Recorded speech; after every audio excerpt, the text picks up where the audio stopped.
Hello. Hello. Hi there. Hi, Barry. Welcome to Communicate with Power, our weekly podcast, sometimes more often. And we are joined this afternoon together here to focus on two broad issues. The first one being the American situation and the U.S. president. What would it take for someone to change their mind and say, I've had enough? Is Matt Alexander's question. Alexander's question, which I will explain. And then the second question is, do you expect there actually could be a an election called by the Carney government? If so, would it actually benefit them? We'll explore that. I actually did a radio interview about that the other day, and there's a lot of back and forth about it. But let's start with, as Laura, you mentioned Alexander's question. Now, one of my professors at the Kennedy School was the late Richard Neustadt. He was actually a previous speechwriter to President Kennedy and became a really and ultimately a guru of presidential power. He wrote many books about the presidency. And one of the questions that he was workshopping it in our class for sure, because in his 1986 book, he brought it out.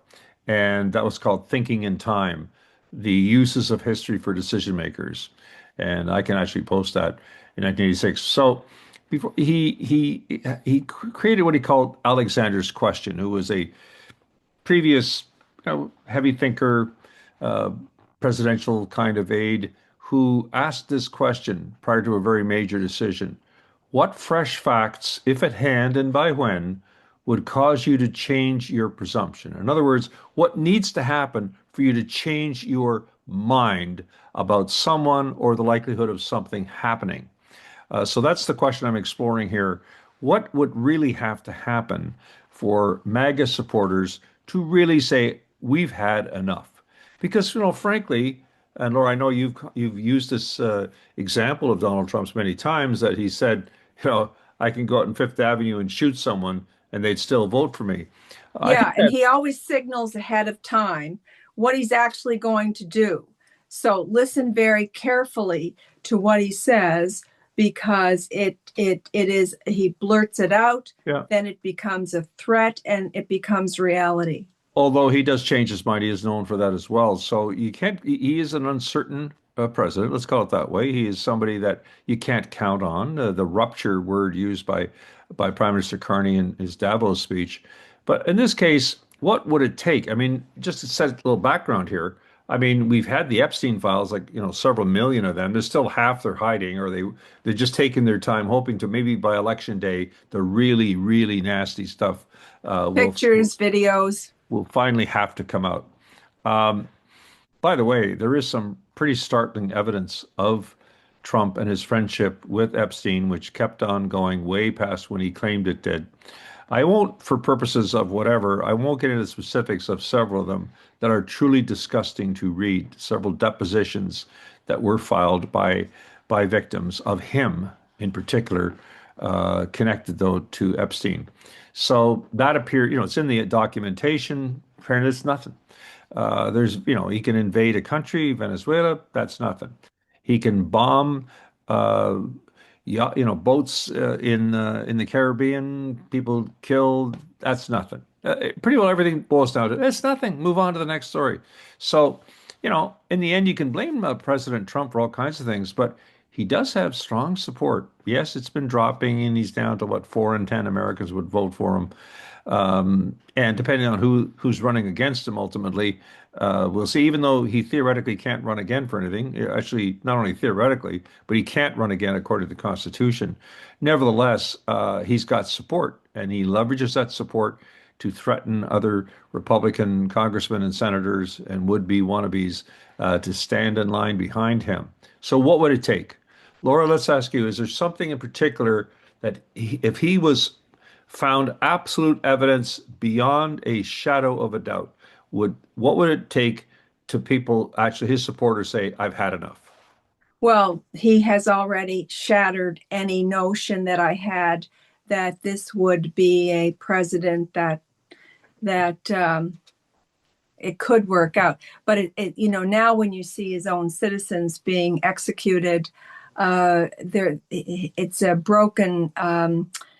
He's not acting like a president.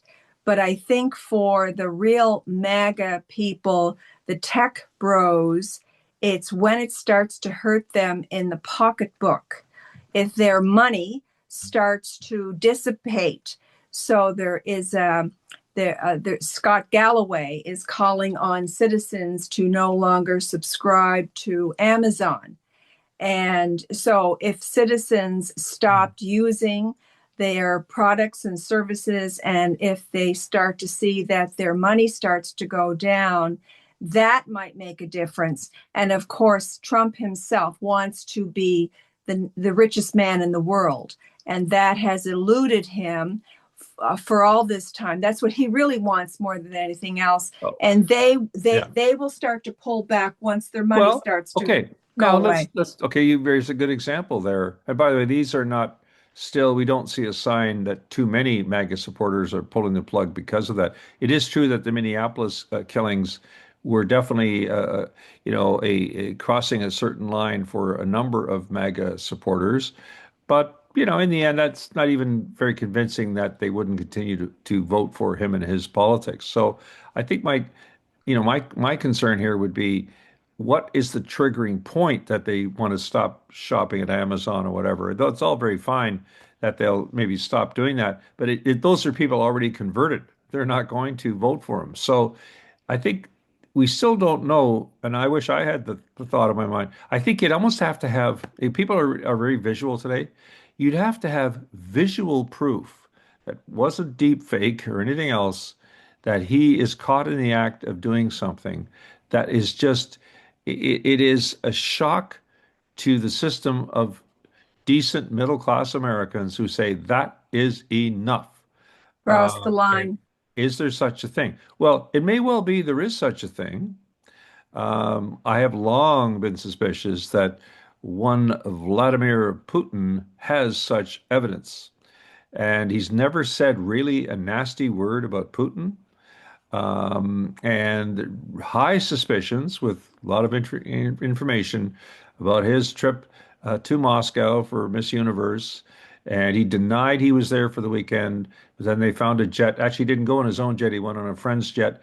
And the call letters were on the tail of that jet at Moscow airport, even after he denied he was there. So why are you denying it if you get nothing to hide? So I believe it might be something like that. But why would Putin and his best buddy there, or the one he most needs to support him, why would Putin pull the plug? And he's not going to pull the plug on him. But the threat of it is enough to keep Donald on board. And notice, he's going to end that Ukrainian war in 24 hours. Well, of course, that's ludicrous. That will continue on, sadly. He's trying to claim that they're making progress, so maybe they are. But in the end, it's a big question mark. So I guess my question is, I wish I actually had the answer. There must be something. I guess people's individual value system, and that's a big, discussion one theoretically could have. My values are better than your values. Yeah, but the whataboutisms all come out. Tons of argumentation in social media. Oh, yeah, but what about Biden and what about this and what about that? So it never seems to go anywhere other than a circular set of arguments. So in the end, if somebody has what would it take to end it all? I'd love to know. I'll just be, an observer watching that. But I think that is a core question. Alexander's question, Richard D. Neustadt and Ernest May. And I'll post the information on that much older book. But And for sure, great. your recommended answer makes sense. Mine makes sense also. And what we see every night is him, saying rude things to Caitlin Collins and other women reporters. He Yeah, but even seems if to an be. Olympic skier or Olympic skater, or whatever it was, dares to suggest that he's not entirely thrilled with everything his country is doing, that's enough for the most powerful man in the world to try to take down a young 20-something, Olympian who's spent, everything to represent his country, made sure to say he loves his country. But if you dare to even hint that you're not totally in agreement with Trump, even if you don't mention his name, then look out. He will call you down from on high. So these kind of mean things, I just think they're mean. I don't think it really hits most people. They go, "Oh yeah, well that's just him. That's just Donald." So we're not used to this. we live in a world where any one of the thousand things could have taken down any other political leader. It is not taking down Donald Trump. And that's got to be on the people that do support him. They're people whose values I don't share. I admit I don't share those values. I try to be respectful of people. I try to engage them in an intellectual, an intelligent conversation about things. I don't call them names, but they're there and they're strong supporters. So Okay, let's turn to some let's Canadian turn to how the news. Canadians. Yeah. The Prime Minister Okay. met with Premier Ford, and there's lots of speculation that we might have a federal election. Yeah, I was on City News and the Rob Snow show last week talking about this. I came down on the side of no, there won't be an election because Canadians are not in the mood for an election. It's only been, it's only been what, 9 or 10 months because May was the election, and That's true, you but know, he wants a majority. He they all want a majority, but bigger. Yeah. there've been other cases where either provincially or federally um, where that backfired. I was thinking of David Peterson, who was Premier of Ontario, of course, for Whom I three knew years. well. And in 1988, I believe it was, he was about uh, a year early, maybe even gusts up to two, but certainly a year early, decided he'd pull the plug. It was his best advantage to get a majority, and it all backfired on him. He lost, and Good basically point. it took forever for the Liberals to get, back in. So Good I point. guess I feel that you got to be careful in that people actually want parties to get together, work together. I think that's one of the biggest messages out of the last year. They want Canadian political parties to work together for the common good. And pulling the plug because I needed two more seats or three more seats or whatever, they don't consider that working for the public good. So I would be amazed if he either pulled it or engineered the defeat. You have to really, when you're in a minority government in Canada, as you point this out to our American friends, you can engineer your own defeat without calling for one. There's on major finance bills, such as the budget, which has yet to be voted on for the current fiscal year. Think about it, which ends March 31st. Uh, if they went down for defeat on that budget, then that's it. He would have to call an election. Although we notice the Conservatives aren't in mood for it either, because before Christmas there was a vote, and two members, including Andrew Scheer, former leader, uh, let's call it, they stood behind the curtains while the election went on. Then they stepped out to say, "Oh, my vote wasn't counted. I wanted to vote. I was trying to vote virtually, and so now I want to put my vote in." So they managed cleverly to avoid the ignominious move of engineering a defeat, meaning that a defeat because they would have beaten Carney on this, and that would be a defeat because nobody, certainly at that time, thought that the Conservatives were going to win an election. I still don't think they are, but you know what? There's no guarantees there because I know that Pierre Poilievre's numbers ever since, even in the post leadership review, he did extremely well, 87.3% of the members supported him, which is extremely strong. And that's good for him, I think, obviously. He needed to show well over 80%. He did. But he's about 20 points behind because the popularity of the prime minister compared to him. So his personal ratings are low. And will that mean anything in an election? Well, I think that's an open question. Or what do you think? Do you think it matters that he's well behind Carney on the personal likability front? I don't know. I really don't know. All I know is that nobody, not one person wants an election. I don't know Uh, anybody. I don't know anybody that wants an election. Um, but one thing I would like to talk about, because so many people ask us about this, almost every business day, we do what we call in-house seminars, which is what we've done for decades, in which the only people that are present in the room are the ones that are from that particular business, agency, whatever. So the issues that are discussed, it's all in-house, and we don't really talk about them. Now, we did have a lot of requests to do some public seminars in which people from different organizations could come in. And in fact, we have done Individually, it. Yeah, we have done it. We had like a sure. hundred people when we did it last summer. So Yeah. anyway, let's talk a little bit about what the offering is. Yeah, well, we have a series called the Communicate with Power 2026 series. They're half-day virtual seminars, very practical, not just theory lectures. Everybody will get an exercise in it, be recorded, and they'll be provided with the video of it, as well as they will have the course materials that go with it. We have a number of these seminars coming up. We have, well, actually, first one actually is appearance before committees on February 11th. I may not get all these dates exactly right. On February, I think it's the 18th or 19th, February 19th, we will Yeah, have get your message across in an age of uncertainty. We're getting a lot of interest in that. Um, we're doing one on encountering the media, half day media and social media, I should stress on that. The strategies, tactics, and messaging in regard to media. We're doing one called Leadership in Times of Risk yeah, that's on Communications. the 19th, You have to use the month, Laura. Sorry, the the 19th 19th of February, is what? leadership in times of risk and crisis. No, no, it's not. Sorry, Laura. I No, hate to do that. No, no. February 19th, February leadership in 19th time. is okay. Let's not worry about the dates. Like we'll put the dates up if you don't I'm mind, looking at because the book, I Barry. know. Well, a book you can't quite believe, I don't think.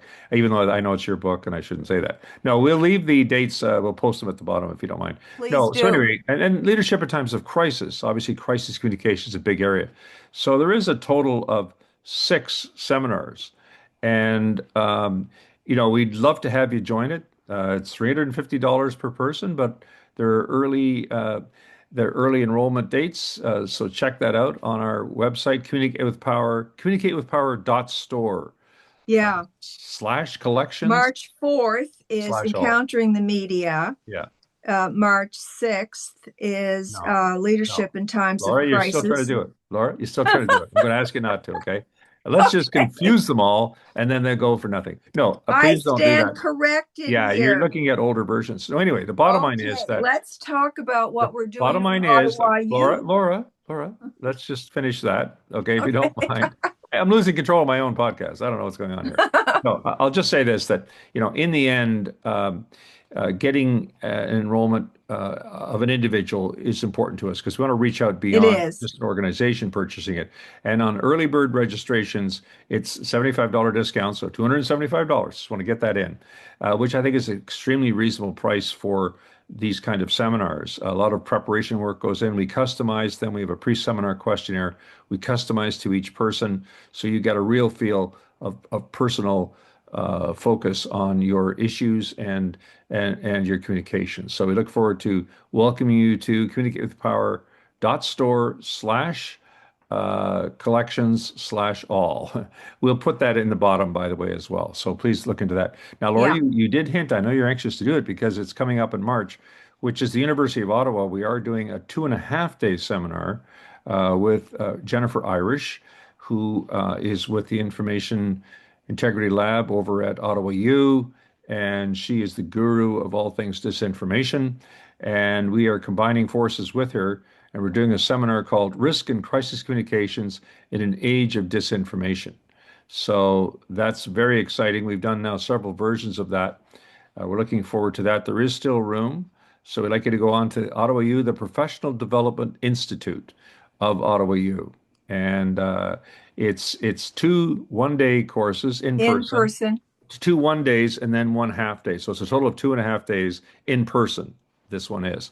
So we'd love to see you there. That's March. I'm going to get this right one out. March 23rd, 24th, 4th and 25th. 25th. Yeah, That's you what's got in it. my book. Laura, you got that right. March 23rd, March 24th, March 25th. We believe we have that. We'll put that up there as well. We'd love you to take a look at that. So I think that's sort of our little podcast for today. We'd love to hear from you, by the way. So please subscribe. And we are not charging at this time, so it's worth every penny. So we'd love you to subscribe. We'd love you to share it. And we're looking forward to hearing from you. So if you have suggestions for topics, we'd love to tackle them for you. So until next time, Barry McLaughlin with Laura Peck, Laura Peck. and happy Valentine's Day. Oh my gosh, absolutely. Happy Valentine's Day. And happy birthday from yesterday, Laura. I just want to Thank slide that one you. in.